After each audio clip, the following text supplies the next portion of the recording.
Maneva say ma PENDREAM TV. PENDREAM TV there osia dem yopo. It's Tuesday. Welcome to Johnny's Bite. Today marks the last day of April in 2024. Tomorrow will be the 1st of May. The Patronal Festival will happen at St. Joseph the Work Anglican Church, Kandishi. If you know, you know.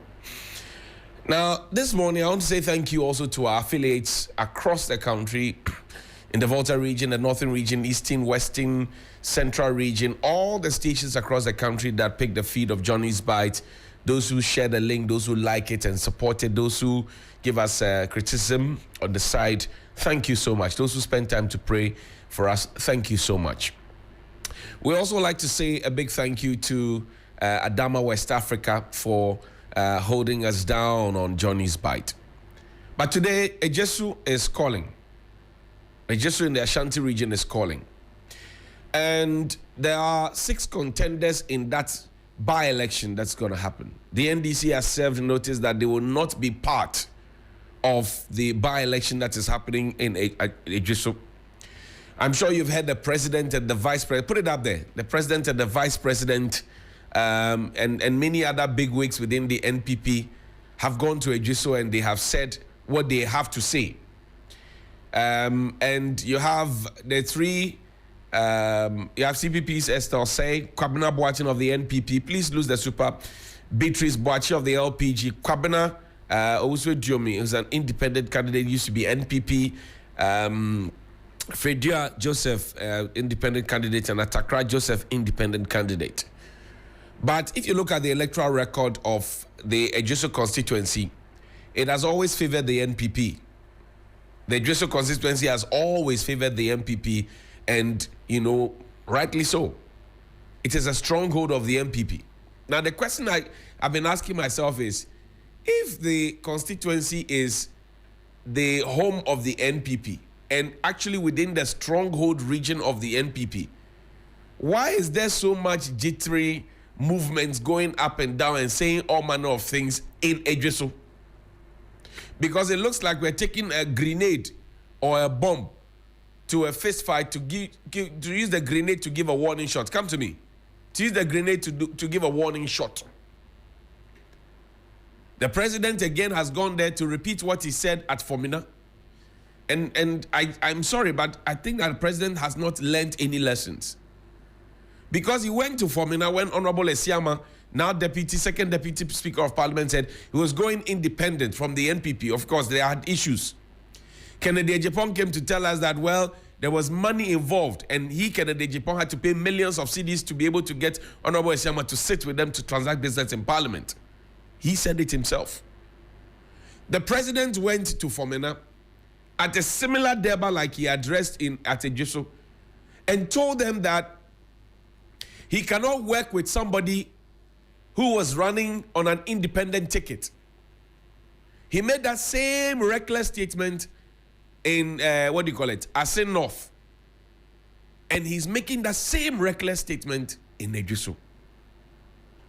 So the question you ask is, if you are not a member of parliament on an MPP ticket and you enter parliament, you will not get development in your area. Is that what the president is suggesting to us? And is that what democracy really means? And is that why we are not seeing development in many of the constituencies that are not NPP constituencies? Because the president goes out there to say that if you want development in your constituency and you want me to listen to whoever you are bringing to me, then the person has to be of my party. He put the chiefs of a Kumfi in at the Jubilee House. And when they said, boss, you have abandoned us. You are not taking care of us. He said, I gave you candidate and mamu candidate namu mutu abati anintime so me yimeni mamu. This is a president who's supposed to be a president for all. Maybe he has forgotten what he told us on the 7th of January 2017 at the Black Star Square. The plagiarized speech, and well, no wonder it's plagiarized. That plagiarized speech and what was said in it, when the Americans used that speech and spoke to their people, they didn't depart from the dictates in that speech. We plagiarized the speech. And we have moved further away from that speech, the things in the speech. Maybe one day somebody should sit the president down and play back those things to him. One day somebody should sit him down and play. When you consistently, as father of the nation, consistently keep saying some of these things, it becomes disturbing. Because after your 8-year rule, you must be considered a statesman, like Kufuor, like Rawlings, like Mills, like Mahama. You should be considered a statesman. And if all you think about as a statesman soon to be is only about partisanship, then there is a problem. There is a problem. That if you do not vote for my person, then forget about development. Literally, that's what the president is telling the people. And I've said it, I'll say it again. It is only President Akufo-Addo who became president of our country since independence, who had clocked 70 and more. And in our homes, when somebody is 70 and more, we know how we think of that person. In our homes, when you live with somebody who is 70 and more, like my son or Brimpong has a 70-year-old grandmother, he does not fear because he knows that when grandma gets food, he will get some to eat. Whether he has been a good boy or not, he will eat. He does not fear because when grandma gets goodies, he will enjoy some, whether he has been a good boy or not, whether he supported grandma's action of not following her to the market or not. So how is it that we have a president who looks us in the face, not the first time, not the second time, not the third time, not the fourth time, but maybe the fifth or sixth time, to tell us that if you don't vote for who I want, forget about development in your constituency? What kind of a president is this? This was not what we signed up for when we queued in 2016 and in 2020 to re-endorse. There are 4 more to do more. Is this what it is? Mr. President, maybe the people around you are not helping you, but you see, people say, oh, the president is not like that. The president is not like that. It's the people around him. Some of them, they are just, yes. If you are a thief, you are comfortable living with thieves. If you're a prayer warrior, if we come and look for your best friends, we'll find prayer warriors. If you're an armed robber, your best friends will be armed robber. So depending, if you're a hookup girl, your best friends will be hookup girls. So it is who you are that determines who become your friends and those who get into your inner circles. And you see, it is the president who appoints the people around him. The president's secretary, who chose him? Johnie Hughes. The president's chief of staff, who chose him? Johnie Hughes. The president's CDS, the president minister of information, minister of defense, minister of interior, Ashanti regional minister Simon Semeza, who's asking for ECG officials to be arrested for doing their work, and he says that I won't apologize to them. Apologize. Who appointed him? So the president is also part of the problem because he decided that these people, yes, me and them, we are together. We are in the same category. So let me pick them and let them come and work with me. If the people of EJisu decide that today they are not going to vote for Honorable Kwabena Boateng, Lawyer Kwabena Boateng, and they are going to vote for either Ewusu Ediomi or Esther Osei or Fredria or Atakra or Beatrice Boachi, is the president suggesting to us that EJisu, which is in the heart of the Ashanti region, a very important constituency in the political landscape of Ghana, in the stronghold of the MPP, which is the Ashanti region, he is going to decide that he won't take development there. Is that what he's suggesting? Oh, then I dare the people of EJisu to vote against, what do you call it, Ben Boachi, Kwabena Boachi, and let's see if the president will take development there or not. Because the development that will be done is not being done taflache from the president's pocket. It's not being done from any MPP executive's pocket. Rightly, as the president stated, that the roads, everything else that the people need, the social good, is provided for by the taxes that we pay and by monies that are borrowed on our behalf and monies that we go and beg for on behalf of the citizens of Ghana. So how do you say publicly and repeatedly so that if you do not vote for who I want, development will not come to you? At least think it, Mr. President, but don't say it. Because when you say it, it makes people look at you. They make people cringe. People look at you in a certain way and say, what is the man talking about? And everybody else they're happy because it's break the head, break the head, break the head, break the head, break the head, break the head. That's all we are thinking, not development for the people. Forgetting that if we spread development nicely and evenly, the people themselves will see and they will become your campaigners, or they will campaign for you at ease without you having to induce or force them.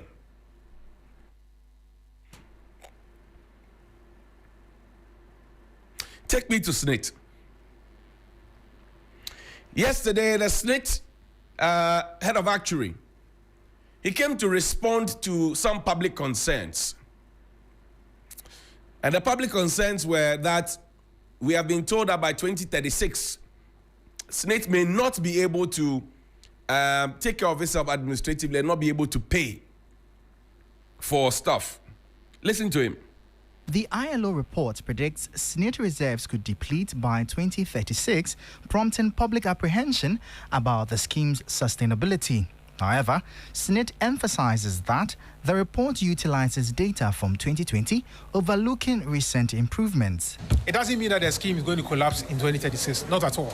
What it means is that based on the assumptions they use in the projection, just like in the other reports, in the 2011 report that I showed, 2014, 2017, similar findings were made, and they in the results, and they made similar recommendations. And among them was to adjust the contribution rate from the current rate that we have at 11% to say 16%, for example, in 2011 reports. Various suggestions have come. Even in 2020 report that we are discussing, the ILO said that for SNIT to be more sustainable, the contribution report should be 22%, not the current 11% that we have. SNIT outlines measures to bolster its financial outlook, including the deactivation of ghost pensioners. So this is what SNIT yesterday put out there, resulting in savings. The first question that I ask of SNIT is that they spoke about reserves. ILO's report spoke about reserves. Are you paying benefits from reserves? 2, if the private sector person decides that, business is not flowing the way it has to flow, so I don't have money to be paying the contributions of the members of SNIT who work with me, and so they go into a default mode, SNIT will take them to their Saturday court and jail them. Some people have gone to jail because of that, for defaulting. Some people have paid huge fines because of that. Some people have been giving stern warnings because of that. Yes, people have gone to jail because they couldn't pay their SNIT contributions. They had created the job. The enabling environment wasn't there, but they were trying so hard to do. They employed people, but they couldn't get the money to pay those contributions for their members. SNIT has taken them to court and put some of them in jail.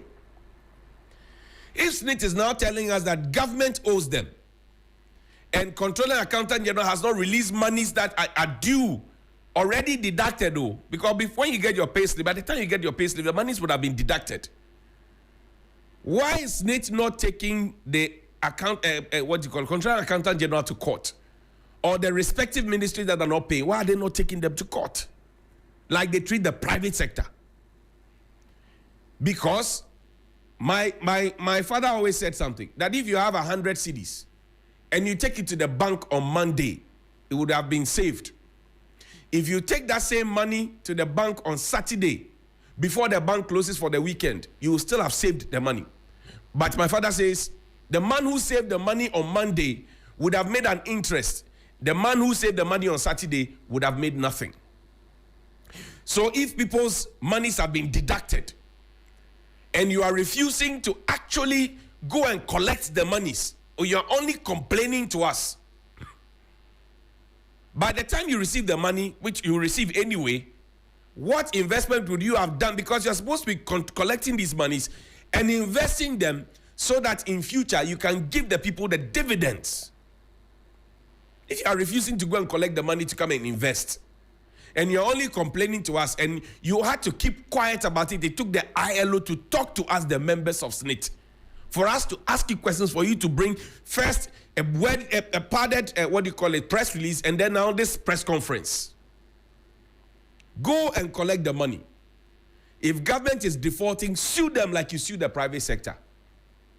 And we need to take the management of SNIT away from the political people and the politically influenced individuals. Like Osafo Mafosan. We need to take SNIT from them and give it to an independent organization, the labor unions themselves, to manage their own future. The labor unions themselves, to manage their own future.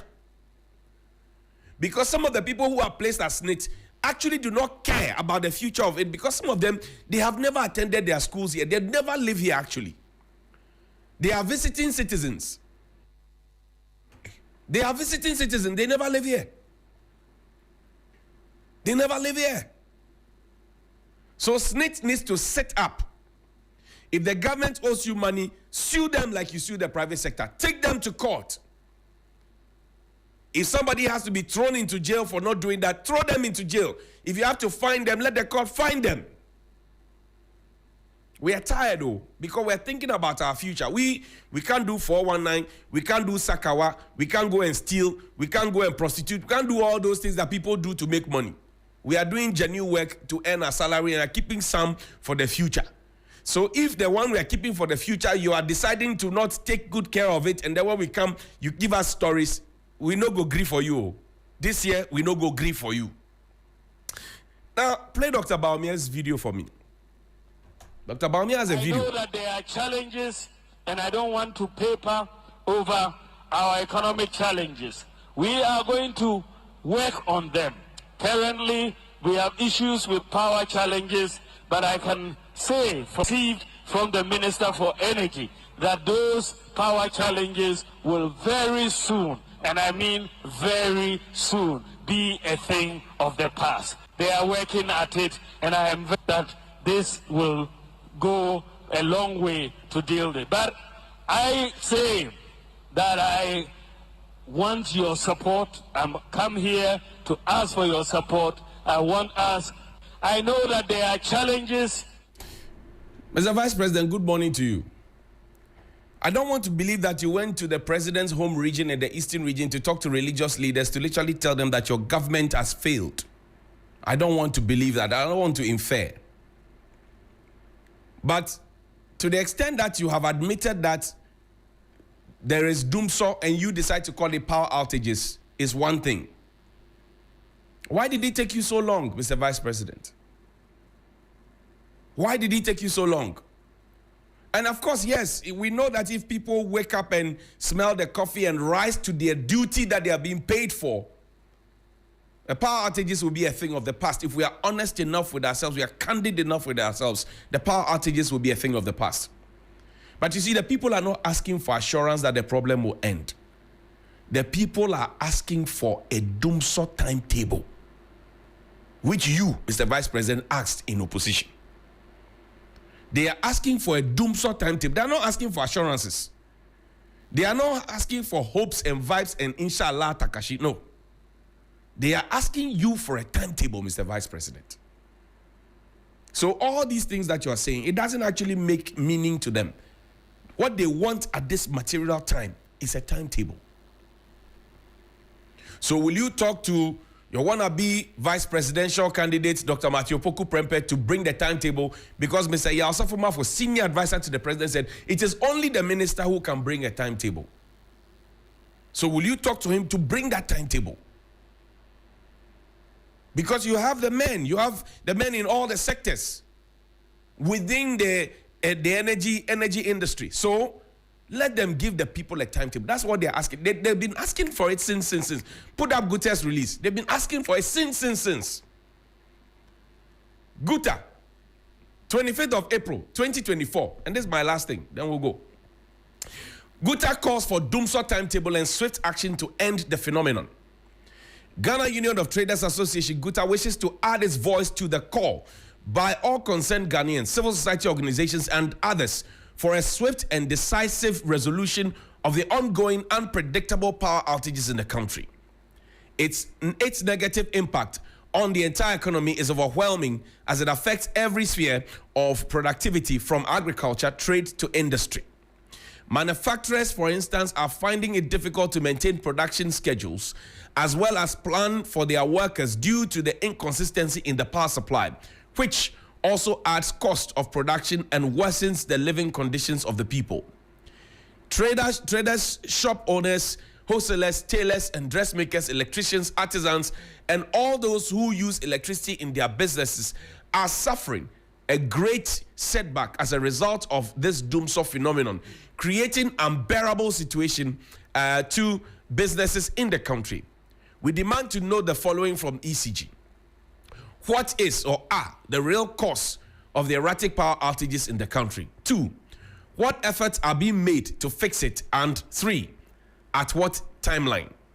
ECG should also furnish Ghanaians with a timetable for the doomsday to enable us plan our business activities. Also, due to the unpredictable power outages, most shop owners resort to the use of generators, where they buy and keep their petrol for use of generators in the event of unexpected power outage.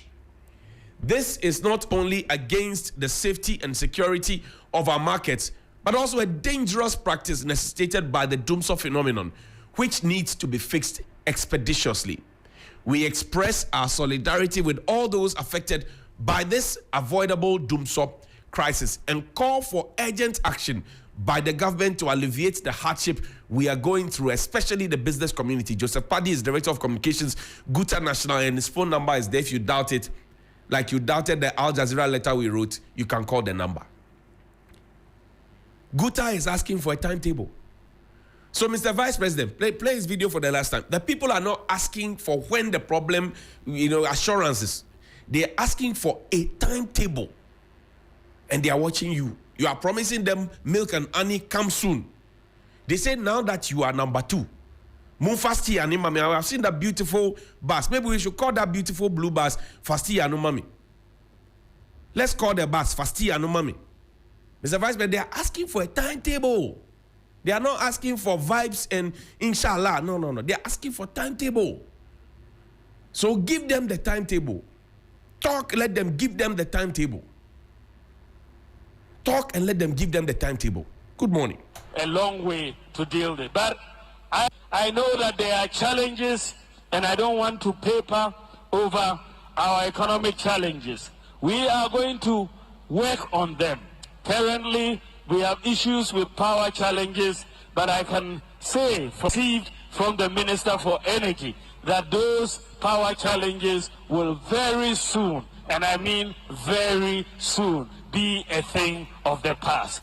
PENDREAM TV now, so far so good. Say open online portal e wo Ghana. Nipa share, nipa follow, nipa comment here. To my best of knowledge, without any biases, PENDREAM TV.